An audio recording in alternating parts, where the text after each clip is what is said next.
अज़ीज़ दोस्तों नमस्कार। प्रोग्राम में स्वागत है। अज़ीज़ दोस्तों, भारत ने ईरान के साथ 10 साल की डील साइन की है चाबहार पोर्ट के लिए, और इसके Chabahar port is a very important port. ये ग्वादर को बिल्कुल फेस करती है और जितना इंटरनेशनल ट्रेड रूट है उसके बिल्कुल सर पे बैठी है ये पोर्ट, और स्ट्रेटेजिकली इस रीजन में ये बहुत ही इम्पोर्टेंट पोर्ट है, जो कि अब 10 साल के सिग्नेचर के बाद भारत इस पोर्ट को डेवलप भी करेगा और ऑपरेट भी करेगा यहाँ से, जिससे भारत को ट्रेडिंग में बहुत आसानी होगी। और ये पाकिस्तान के लिए एक मुंह पे तमाचा है। इस रीजन में पाकिस्तान की आइसोलेशन बढ़ती जा रही है। ईरान पाकिस्तान के ताल्लुकात बिल्कुल अच्छे नहीं हैं। ऑल्दो के ईरानियन प्रेसिडेंट अभी पाकिस्तान भी आए थे, लेकिन चूँकि पाकिस्तान अमेरिका का एक ग़ुलाम कंट्री है और ये ईरान को अच्छी तरह पता है, इसलिए ईरान पाकिस्तान को पसंद भी नहीं करता। और पाकिस्तान जो टेररिस्ट एक्टिविटीज़ ईरान में जैश अल अदल नामी ऑर्गेनाइजेशन कर रही है, वो पाकिस्तान की आर्मी की लीडरशिप में चलती है, और पाकिस्तान आर्मी उसको ट्रेन करती है, और उसके ट्रेनिंग सेंटर पे ईरान ने मिसाइल हमले भी किए थे बलूचिस्तान में। साथ ही साथ अफ़गान तालिबान के साथ भी पाकिस्तान का ताल्लुकात बिगड़ते ही जा रहे हैं। अभी रिसेंटली पाकिस्तान का एक मिलिट्री डेलीगेशन कंधार जाने वाला था अफ़गान लीडरशिप से मिलने के लिए, लेकिन अफ़गानिस्तान ने वो दौरा कैंसिल करवा दिया है। और ये पाकिस्तान ने जो अभी अफ़गानिस्तान में क्रॉस बॉर्डर स्ट्राइक्स की थी, उसके प्रोटेस्ट में अफ़गानिस्तान ने ये दौरा कैंसिल कर दिया है। अज़ीज़ दोस्तों, पाकिस्तान में मुश्किलात पाकिस्तानियों के लिए और पाकिस्तान आर्मी के लिए बढ़ती जा रही हैं। और मैंने जैसे कि आपको कल की वीडियो में प्रोफेसर राजा सज्जाद ने डिटेल में बताया कि पीओजेके में क्या हो रहा है। देखिए, पीओजेके के हवाले से अफ़गानिस्तान की तालिबान ने पाकिस्तान को ख़बरदार किया है कि आप मासूम कश्मीरियों के ऊपर जुल्म बंद करें, और वो अपने राइट्स मांग रहे हैं। उस पर आप इतना ज़बरदस्त ब्रूटल अटैक किया हुआ है और आप कश्मीरियों को मार रहे हैं, और करोड़ों रुपया खर्चा करके आप कश्मीरियों के नाम पे माल बना रहे हैं। और ये इसलिए हम तहरीक तालिबान पाकिस्तान कश्मीरियों की फुल सपोर्ट करती है। पीओके में जो कश्मीरियों की मूवमेंट है, इसको हम हर तरह से सपोर्ट करते हैं। Pakistan army British colonial powers की जानशीन है, उनके लिए काम करती है और उसी स्टाइल में काम करती है। और हम कश्मीरियों के जायज़ मुतालबात को सपोर्ट करते हैं और कश्मीरियों को दावत देते हैं कि अगर आपको इस आर्मी के ख़िलाफ़ ताकत का इस्तेमाल करना है तो हम आपके साथ सपोर्ट करने को तैयार हैं। अज़ीज़ दोस्तों, कश्मीर के पीओके के मसले पे मैं कल डिटेल में आपको बता चुका हूँ। सिर्फ इतना बता दूँ कि सोहराब बरकत एक जर्नलिस्ट हैं, उन्होंने कहा है कि पीओके की टोटल आबादी जो है ना, वो रावलपिंडी सिटी से कम है, और उसको टोटली एक पाकिस्तान का पंजाबी कमिश्नर कंट्रोल करता है। पीओके में 52 मिनिस्टर या एडवाइज़र्स हैं। एक बंदे का एनुअल खर्चा, साल का खर्चा 2 करोड़ रुपया है, यानी 150 करोड़ रुपए तो खाली इन पे खर्चा आता है। ये सब क्या ज़रूरत है, जबकि एक कमिश्नर, पंजाबी कमिश्नर डिसाइड करता है। पाकिस्तान का एक सेक्रेटरी फॉर कश्मीर अफेयर्स है, वो सो कॉल्ड आज़ाद कश्मीर के प्राइम मिनिस्टर से ज़्यादा पावरफुल है। अज़ीज़ दोस्तों, क्राइम भी इतना बढ़ गया है। एक तरफ बलूचिस्तान केपी पीओके में सिविल वॉर्स चल पड़ी हैं, आर्मी को वहाँ पे टफ टाइम है, तो दूसरी तरफ स्ट्रीट क्राइम्स ने बेड़ा गर्क किया हुआ है। मुफ्ती तारिक मसूद बता रहे हैं कि स्ट्रीट क्राइम की हालत क्या है। जमात इस्लामी के एक ज़िम्मेदार शहीद हो गए यार, यहाँ पे डाकू ने गोली मार दी इधर ही। बहुत सुने, बहुत नेक इंसान थे और शहादत की दुआएं भी करते थे। तो अब उनको यहाँ कल रंडा मोड़ के करीब ना कल डाकू ने गोली मारी है। तो कराची वालों का मुकद्दर है ये हमारे ही बदअमालियाँ हैं جس طرح کی چیزیں آئی ہوئی ہیں نا مارکیٹ میں, اور کوئی احتجاج بھی نہیں کر رہے کراچی کے لوگ, کوئی احتجاج بھی نہیں, مار کھا رہے ہیں چپ بیٹھے ہوئے. روزانہ 4-5 بندہ کراچی میں ڈاکوؤں کے ہاتھوں قتل ہو رہا ہے روزانہ, اور ابھی یہ آخری عشرہ ہے نا تو اس میں اور تعداد بڑھے گی, اللہ بچا کے رکھے. اس لیے میرے بھائی حکومتوں سے بالکل توقع نہ رکھو, اسلحہ خریدو, لائسنس بناؤ, اور سب کے پاس جب اسلحہ ہوگا نا, 2-4 آدمیوں سے نہیں بات, ڈاکو آتے ہیں 8-10 کے پاس اسلحہ ہوتا ہے, ایک کے پاس 2 پسٹلیں ہوتی ہیں, 2 بندوقیں رکھی ہوئی ہوتی ہیں. جب گلی محلے میں ہر دکان والے کے پاس اسلحہ ہوگا نا, چاروں طرف سے فائرنگ ہوگی تو فائدہ ہوگا, ورنہ یہ حکومت ہمیں مرنے دے گی بھائی. ان کو کوئی, آپ بکروں کی طرح کٹتے رہو, پتنگوں سے کٹتے رہو. دنیا میں کسی ملک میں دیکھا پتنگ سے بندہ مرا ہو؟ دھماکوں سے مرتے ہیں, فائرنگ سے مرتے ہیں. یہ وہ واحد ملک ہے جس میں ڈوروں سے گلے کٹ رہے ہیں اور پھر بھی کوئی قانون سازی نہیں ہو رہی. کچھ بھی امیدیں نہ لگاؤ, اپنا ڈیفینس خود کرو. سمجھتے ہو کہ نہیں سمجھتے؟ ہمیں پولیس آ کے کہتی ہے کہ آپ لوگوں کو ترغیب نہ دیں گے پبلک ڈاکوؤں کو مارے خود, میں جلائے. یہ تو ہر پولیس والے کہتے ہیں مفتی صاحب یہ ڈاکوؤں کو لوگ جلاتے ہیں, آپ منع کی, قانون ہاتھ میں نہ لیں. میں نے کہا ہاں, وہ ڈاکو پکڑیں, آپ کے حوالے کریں, آپ کورٹ میں لے کے جائیں, کوئی گواہی دینے نہ آئے. ڈاکو پھر تجربہ کے بعد باہر نکلے کہ ایکچولی اب جو میں نے یہ غلطی کی تھی دوبارہ میں غلطی نہیں کر سکتا. لا قانونیت میں اندھا قانون ہے میرے بھائی. جو ڈاکو کو چھوڑ دے گا قیامت کے دن عذاب میں الٹا لٹکا ہوا ہوگا کہ تو نے چھوڑا کیوں اس کو. اپنا ڈیفینس پہلے کریں, لیکن اگر پکڑائی میں ڈاکو آ جاتا ہے نا تو جو چھوڑے اپنے گھر لے جائے پھر وہ اس کو. سمجھ رہے ہو؟ تو یہ نہیں ہو سکتا بھائی, یہ جو چل رہا ہے اندھا قانون. روزانہ جوان موتیں, مرد, بچے, عورتیں. ڈاکو کے سینے میں تو دل ہوتا ہی نہیں ہے. تو اس لیے سب لوگ لائسنس والا اسلحہ رکھو, اور کوئی بات نہیں, ایک گولی لگ گئی تو 4 اس کے بھی تو لگیں گے نا. ایسا نہیں ہوتا اندھا قانون. پولیس والے بھی مقابلہ کرتے ہیں لیکن قانون خراب ہے ہمارا. قانون اتنا وہ ہے کہ وہ اس کو ڈاکوؤں کو سپورٹ کر رہا ہے. قانون تو چھوٹ جاتے ہیں وہ 4 دنوں میں. عزیز دوستوں, معمولی مثال لے لیں کہ پاک پتن پنجاب میں پولیس نے ایک گھر پہ ریڈ کی اور وہاں پہ عورتوں کی بے حرمتی کی. محلے والوں نے پولیس پہ حملہ کر دیا, ایک کانسٹیبل کو مار دیا, ایک ASI بہت ہی زخمی ہے. فوجیوں نے پولیس کو مارا, پھر ٹرانسجینڈرز نے پولیس کو مارا, اب پبلک بھی پولیس کو مار رہی ہے.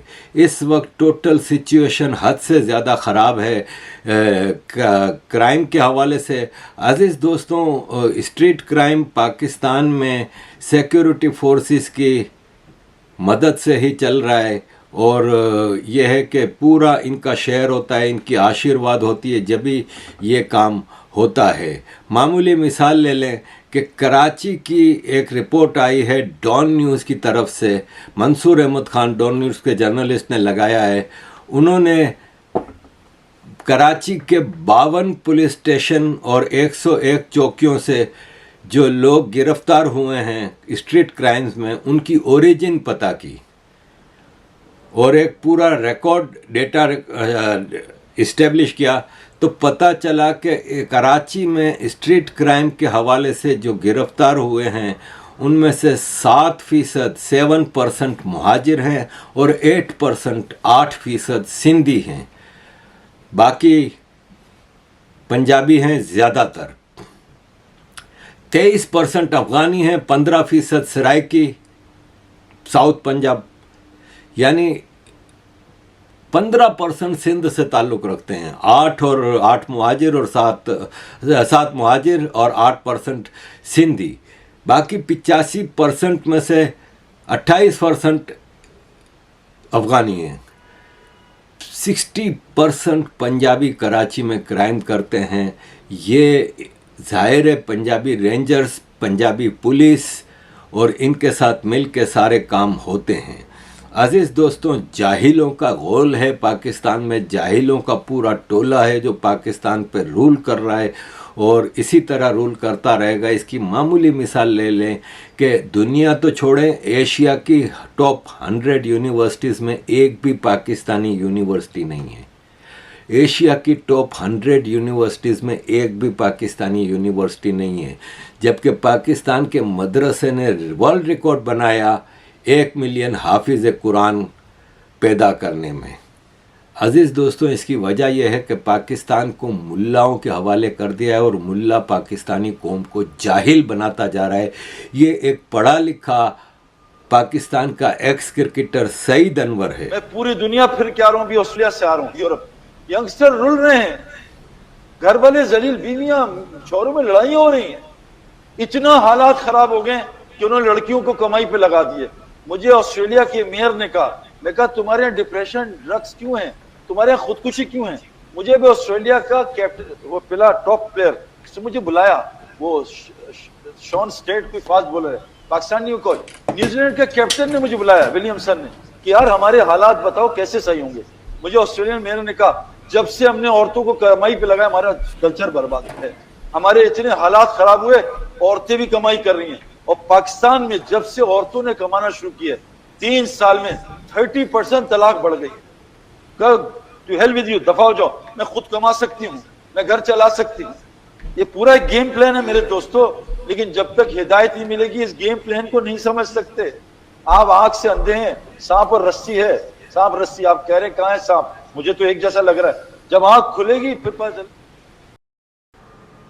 اب آپ خود بتائیں کہ جب آپ کی یہ سوچ ہوگی، جب آپ 50% پاپولیشن جو کہ مہیلاؤں پہ ہے، جو کہ عورتیں ہیں، ان کو اگر رائٹس نہیں دیں گے، ان کو گھروں میں بند کر دیں گے، تو پھر یہی ہونا ہے۔ عزیز دوستوں، آپ کے سامنے میں پاکستان کے کچھ اکنامک ڈیولپمنٹ ہوئی ہے اس حوالے سے بات کروں گا۔ فائزر کمپنی، آپ کو پتہ ہی ہے، international Pfizer company, pharmaceutical company نے پاکستان میں اپنا بزنس ختم کر دیا ہے اور اپنے سارے ایسیٹس، شیئرز، پروڈکٹس اور ایون ٹریڈ مارکس بھی لکی گروپ، ایک پاکستان کا بزنس گروپ ہے، ان کو بیچ دیا ہے۔ 2016 سے فائزر کوشش کر رہا ہے کہ یہ بیچ دے اپنا سارا کچھ، لیکن ممکن نہیں تھا۔ اب یہ ایگریمنٹ ہو گیا ہے اور انہوں نے سارا کچھ لکی گروپ کے حوالے کر دیا ہے۔ پاکستان سے پاکستانی بزنس مین بھی بھاگ رہا ہے، انٹرنیشنل بزنس مین بھی بھاگ رہا ہے، فورن انویسٹمنٹ لانے کی پاکستان کوشش کر رہا ہے، لیکن فورن انویسٹمنٹ میں ان کے پاس لے دے کے ایک سعودی عرب رہ گیا ہے، اور سعودی عرب کو یہ پچھلے کافی عرصے سے بتا رہے ہیں کہ جی ہم نے فتح کر لیا ہے سعودی عرب، اب سعودی عرب یہاں پہ خوب انویسٹمنٹ کرے گا، لون دے گا، بھیک دے گا، سب کچھ کرے گا۔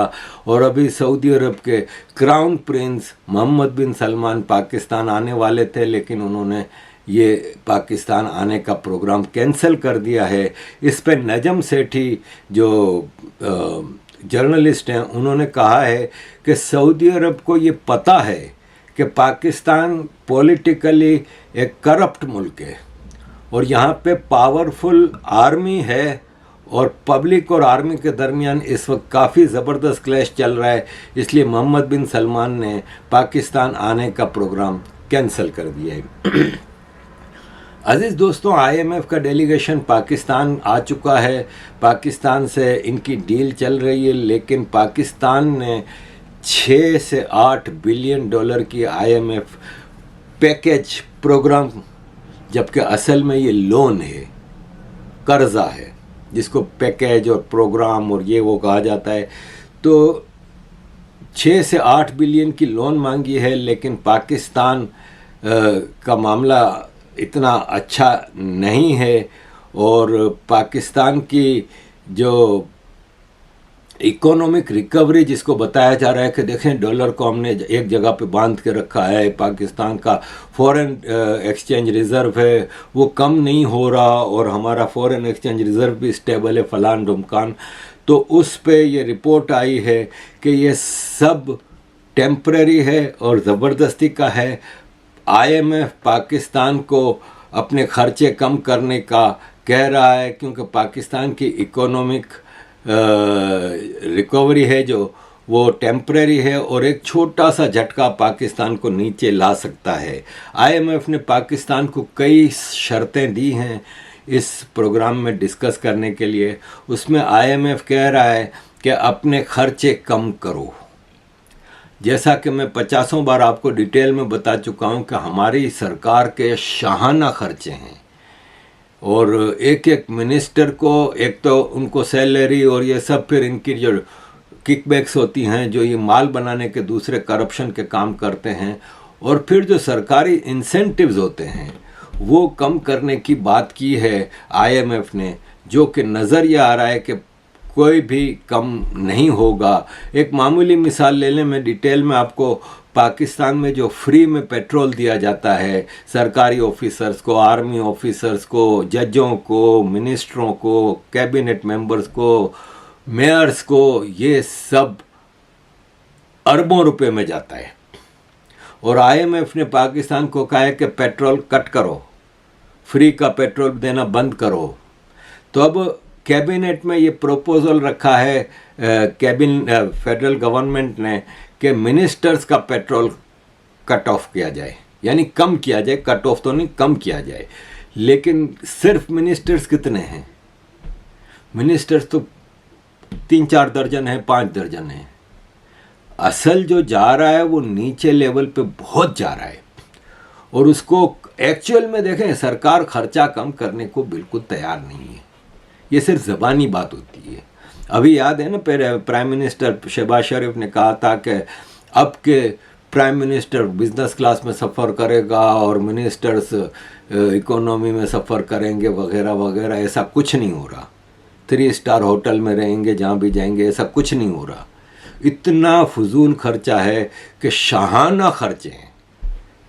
ये यूरोपियन अमेरिकन जब देखते हैं पाकिस्तान का डेलीगेशन उधर जाता है, तो एक मिसाल है कि जब पाकिस्तान का डेलीगेशन ब्रिटिश प्राइम मिनिस्टर से उसके 2 कमरे के घर में जाता है ना, जहाँ पे ब्रिटिश प्राइम मिनिस्टर, आपको पता है, ऋषि सुनक बहुत ही अमीर हैं, 800-900 मिलियन पाउंड की इनकी जायदाद है। उनकी बीवी बहुत अमीर है, क्योंकि उनके ससुर की जो कंपनी है उसमें वो डायरेक्टर हैं।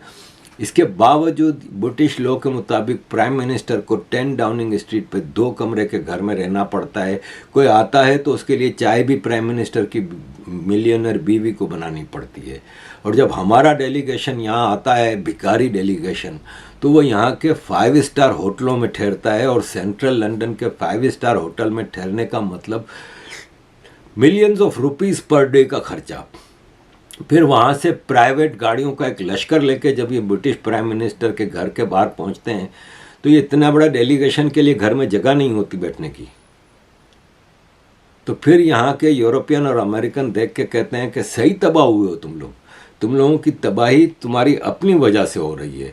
तो अजीज़ दोस्तों, IMF पाकिस्तान को अभी भी कह रहा है कि तुम्हारा रिस्क फैक्टर बहुत ज़्यादा है और तुम्हारा रिस्क कम होने को तैयार नहीं। इसके अलावा एक शर्त ये रखी है कि फेडरल ब्यूरो ऑफ रेवेन्यू है ना, वो टैक्स इंसेंटिव देता है, कि किसी भी टैक्स पेयर को इंसेंटिव देता है।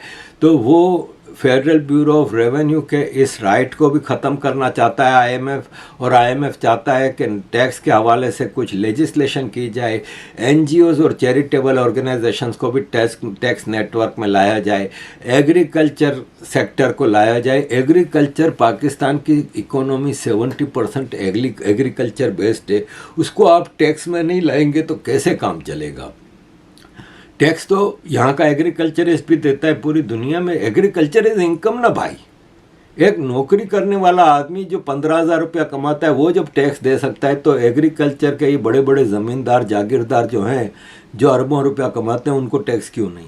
फिर प्रॉपर्टी टैक्स, जो कि टोटल आर्मी के अंडर में चलती है प्रॉपर्टी नेटवर्क, वो सब चीज़ें, और ये सब वो लाना चाह रहा है IMF टैक्स नेटवर्क में। इसके अलावा पेंशनर्स को भी IMF कहता है। तो IMF की बहुत कड़ी शर्तें हैं इस वक्त पाकिस्तान सरकार के लिए, कि आपको ये शर्तें पूरी करनी होंगी अगर आपको 6 से 8 बिलियन डॉलर कर्जा चाहिए। तो अब लेट्स सी पाकिस्तान किस तरह मामू बनाता है IMF को, कि आफ्टर ऑल अमेरिका बार बार कह रहा है कि हम आपको बचाएंगे, हम आपके साथ हैं, हम आपको लेके चलेंगे, हम आपको खड़ा करेंगे। तो ऑब्वियसली फिर IMF end of the day मान लेगा शर्तें और 6 से 8 बिलियन डॉलर का पैकेज प्रोग्राम दे देगा। लेकिन ये नहीं है कि ये 6 से 8 बिलियन डॉलर एक साथ मिल जाएंगे। ये होगा कि किस्तों में मिलेगा 2 साल 3 साल में। अजीज़ दोस्तों, thank you very much for all your support. Kindly keep supporting.